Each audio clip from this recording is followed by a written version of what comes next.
श्रीराम, जय जय श्रीराम, श्रीराम जय राम जय जय राम, श्रीराम जय राम जय जय राम.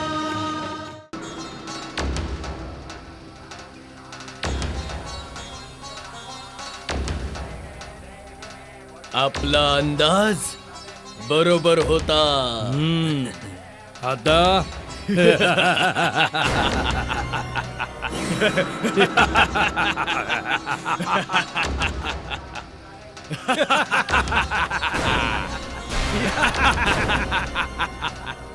प्रणाम महर्षी विश्वामित्र. आमच्यापासून लपून छपून यज्ञ करत आहात. कशासाठी?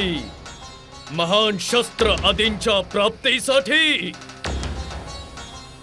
परंतु तुम्ही हे विसरलात की महाराज दशाननाचे हे आज्ञाकारी सेवक तुमचा हा यज्ञ कधी यशस्वी होऊ देणार नाही. क्षमा मागतो महर्षी विश्वामित्र. महान अस्त्रांसाठी घालण्यात आलेला कोणताही यज्ञ आम्ही यशस्वी होऊ देणार नाही. काय म्हणतो सुभाऊ?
यज्ञ पूर्ण नाही झाला तर आण्विक अस्त्रांची निर्मिती कशी होणार?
हृदय तरंगों से करे बातें उभय चरित्र। प्रणाम महर्षी. प्रणाम ब्रह्म महर्षी विश्वामित्र. महर्षी, आम्ही तुमच्या आश्रमात एक दिव्य तेजोमय व्यक्तीची अनुभूती केली होती. ती कोण आहे? तुम्ही ज्या तेजोमय व्यक्तीबद्दल बोलत आहात तो राम आहे महर्षी. अयोध्या नरेश महाराज दशरथांचे ज्येष्ठ पुत्र. महर्षी, माझी तपोभूमी माझ्यासाठी व्यर्थ ठरत आहे. असे का म्हणत आहात तुम्ही महर्षी? ज्या तपोभूमीवर यज्ञ होत नसतील तिला व्यर्थच म्हणावी लागेल. मी आणि माझे सहकारी ऋषी जेव्हाही एखादा यज्ञ घालतो, सुभाऊ आणि मारीच नावाचे 2 राक्षस तो उद्ध्वस्त करून लावतात. माझ्या यज्ञांच्या यशस्वीतेसाठी त्या तेजपुंज व्यक्तीची गरज आहे, जो सुभाऊ आणि मारीचला शक्तिहीन करू शकेल. मला रामाची गरज आहे महर्षी. तो आपले शिक्षण पूर्ण करून अयोध्येस परत गेला आहे. तुम्ही अयोध्येस यावे महर्षी.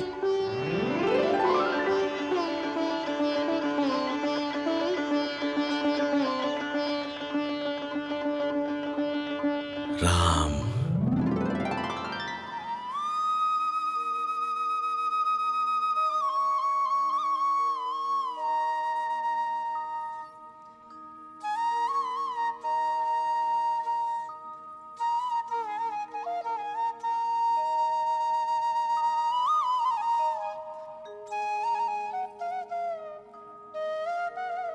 कौसल्या, रामला स्वयं खाऊ दे. आता तो लहान नाही राहिला. माझ्यासाठी राम अजूनही लहान आहे. ताई बरोबर बोलतायत महाराज. ज्यावेळी हे सगळे लहान होते तेव्हा आम्ही यांना प्रेम देऊ शकलो नाही महाराज. उपनयन संस्कार पूर्ण होताच गुरुदेव त्यांना सोबत घेऊन गेले. आता आम्ही यांच्यावर आमचे मातृत्व उधळून लावू. लक्ष्मण, तू धनुष्य तिकडे का ठेवलं आहे? कुठे ठेवलं मी माझं धनुष्य?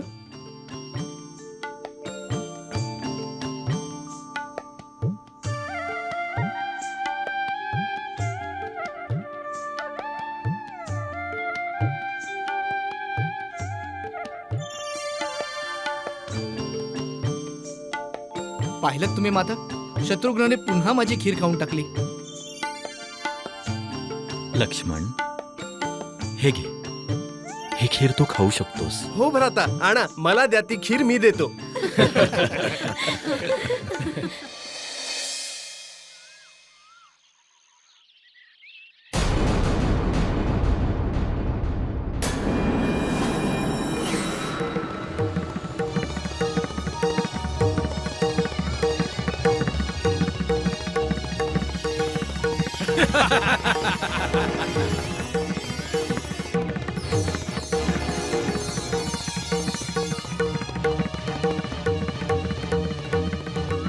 प्रणाम महर्षी.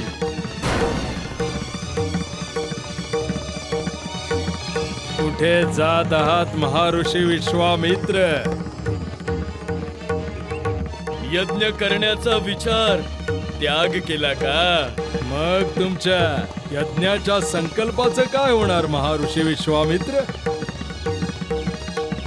सुबाहू, कदाचित महर्षी विश्वामित्र त्यांच्या यज्ञाच्या रक्षणाकरता अजून सैन्य आणण्यासाठी जात आहेत.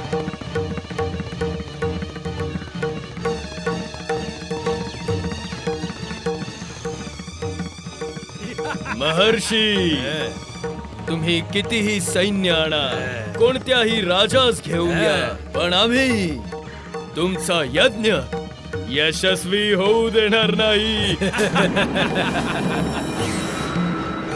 ईश्वर तुम्हा दोघांस सद्बुद्धी देऊ.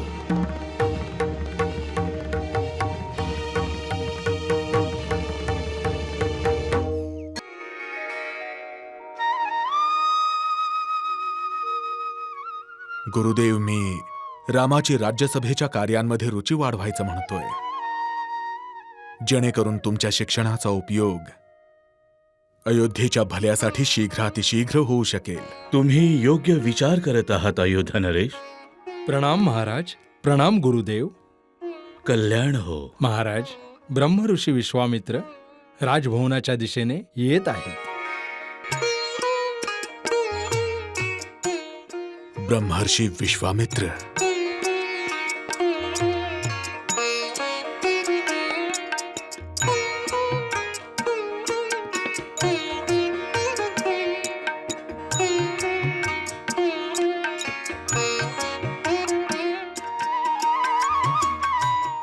प्रणाम ब्रह्मर्षी.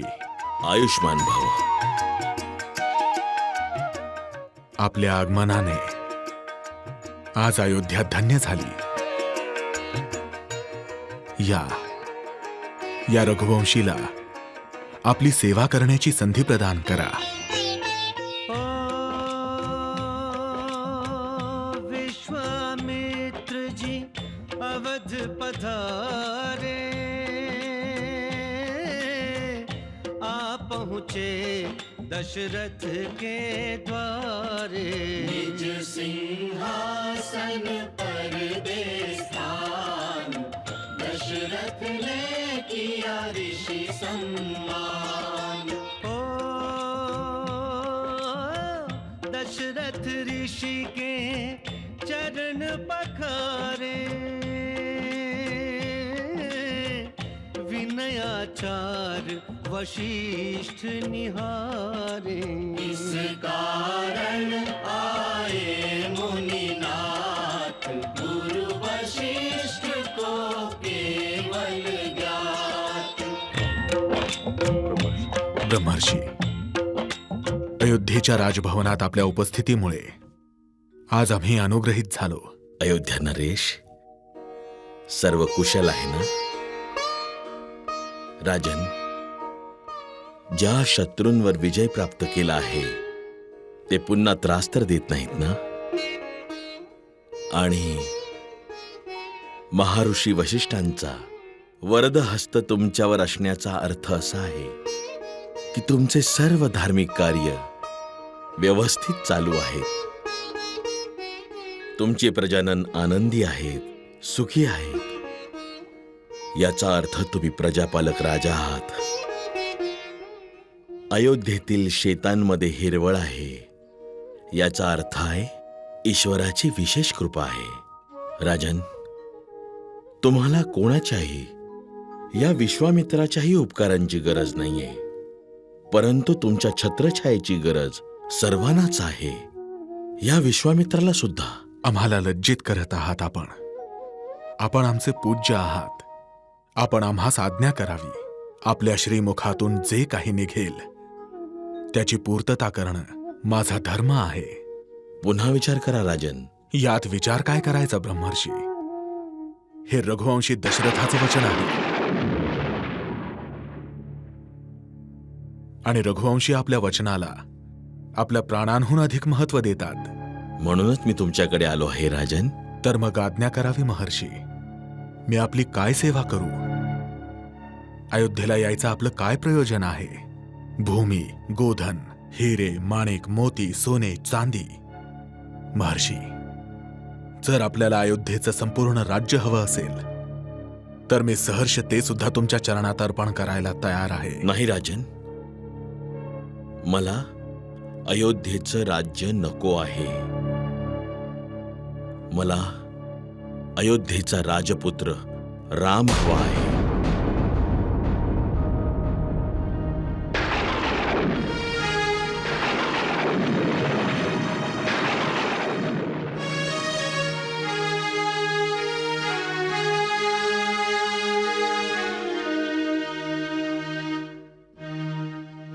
तुम्ही मला राम द्या राजन. राम? मारीच आणि सुबाहू नावाचे 2 राक्षस आहेत, जे दशानन रावणाचे गुप्तचर आहेत. ते माझा यज्ञ पूर्ण होऊ देतच नाहीत. पुन्हा पुन्हा येऊन माझा यज्ञ भस्म करून टाकतात.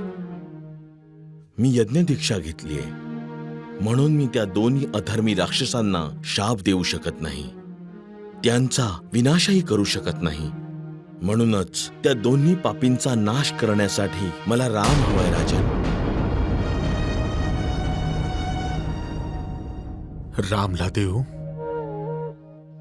परंतु ब्रह्मर्षी, राम अजून लहान आहे. प्रत्येक मात्या पित्यास आपली मुलं मोठी झाल्यावरही लहानच वाटतात. परंतु ब्रह्मर्षी, आपणच विचार करा. त्या भयंकर राक्षसांचा सामना राम कसा करू शकेल? तुम्ही तुमच्या यज्ञाच्या रक्षणासाठी माझी संपूर्ण सेना घेऊन जा. त्याचा काही उपयोग नाही राजन. मगध नरेशांनी 1 सहस्त्र सैन्य माझ्या यज्ञाच्या रक्षणासाठी पाठवले होते, परंतु सुभव आणि मारीचने त्यांना मृत्यूशय्येवर झोपवून टाकले. तर मग आपल्या यज्ञाच्या रक्षणासाठी मी स्वतः तुमच्या सोबत येतो. महर्षी, त्या मायावी राक्षसांशी लढण्यात राम सक्षम नाही. राजन, तुमचं चिंता करणं व्यर्थ आहे. रामाच्या योग्यतेवर आणि क्षमतेवर संशय घेऊ नका. तुमचा राम एक दिव्य आत्मा आहे, साक्षात परमेश्वरांचा अंश आहे. त्या मायावी राक्षसांवर ताबा मिळवण्यासाठी त्यांनी भूतलावर जन्म घेतला आहे. रामाचे पाचारण करा. नाही ब्रह्मर्षी, नाही. आपण माझ्यावर कृपा करा. महर्षी, माझे 4 पुत्र आहेत आणि 4ही माझे प्राणप्रिय आहेत. परंतु राम तर माझा आत्मा आहे. त्याच्याशिवाय मी जगू शकणार नाही महर्षी. आणि त्या रावणाच्या त्या भयंकर राक्षसांसमोर माझा राम स्वतःचं रक्षण करू शकणार नाही. मग तुमच्या यज्ञाचं रक्षण कसं करेल?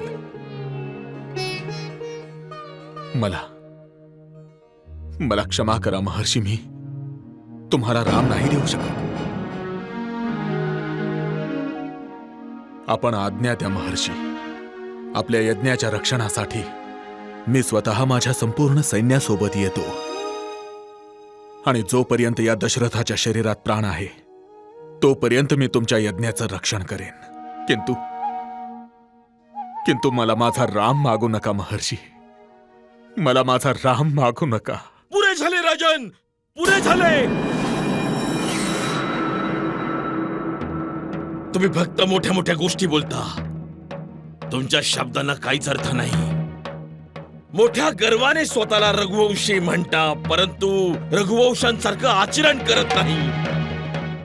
एकीकडे तुम्ही माझी मागितलेली वस्तू देण्याची प्रतिज्ञा करता, आश्वासन देता की माझ्या मुखातून जे शब्द निघतील ते पूर्ण कराल म्हणून, आणि आता ती प्रतिज्ञा मोडीच घालता आहात.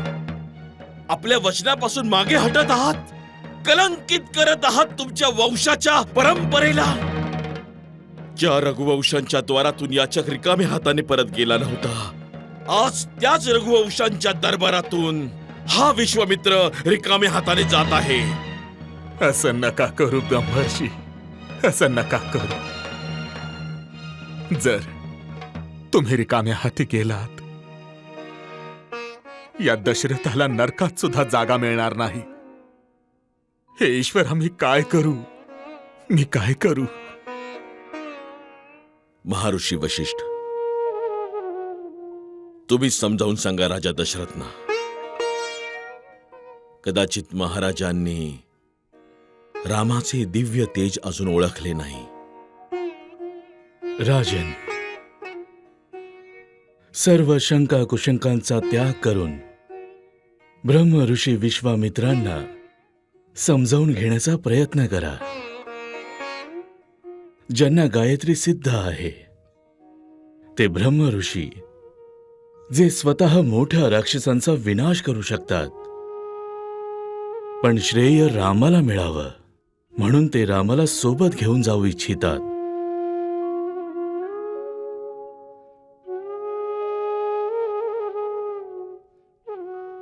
राजन, महर्षी विश्वामित्र स्वतः एक महान वैज्ञानिक आहेत. त्यांना महाअस्त्रांचं ज्ञान आहे. त्यांच्याकडे आण्विक अस्त्र सुद्धा आहेत. ते रामावर कृपा करून त्यांना महाअस्त्रांचं, आण्विक अस्त्रांचं ज्ञान देऊ इच्छितात. मारीच आणि सुबाहूला मारणं तर फक्त एक कारण आहे, आणि हे कार्य गुप्त रूपाने झालं पाहिजे. राजन, भविष्यात रामाच्या हातून एखादे महान कार्य संपन्न होणार आहे असा विचार करून रामाला महर्षींसोबत पाठवा. तुम्ही असा विचार करा की राम उच्च शिक्षणासाठी महर्षींच्या गुरुकुलात जात आहे.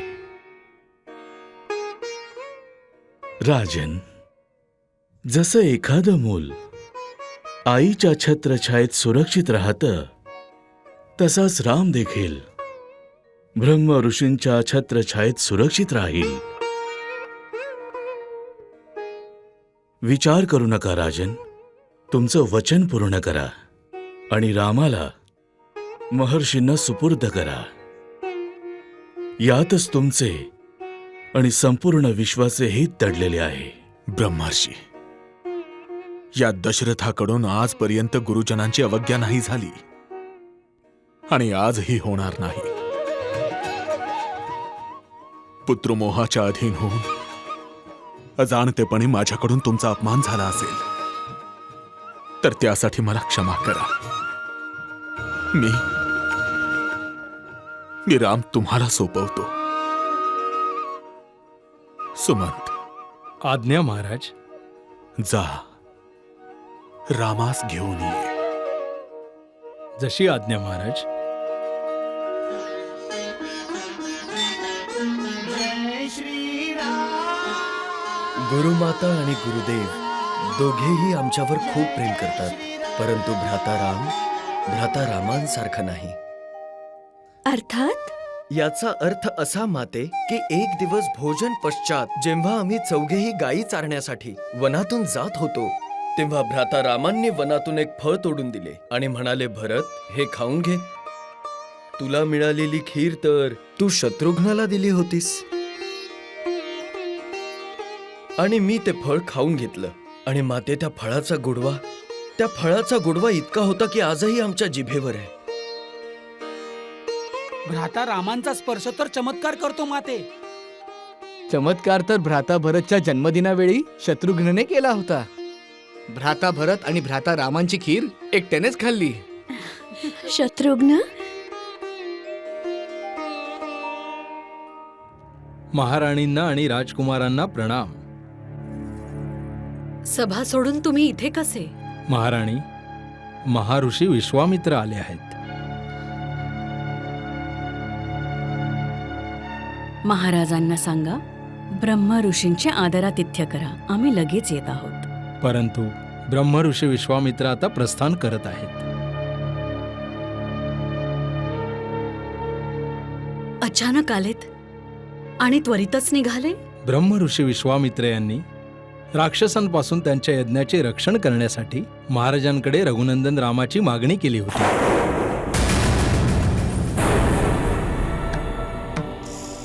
आणि महाराजांनी अनुमती दिली.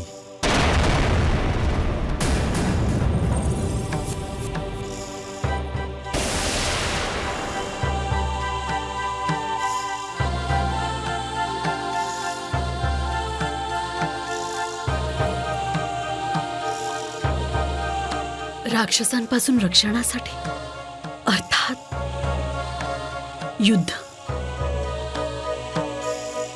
आणि महाराजांनी अनुमती दिली नाही. आम्ही रामास जाऊ देणार नाही. महाराजांना जाऊन सांगा, राम येणार नाही.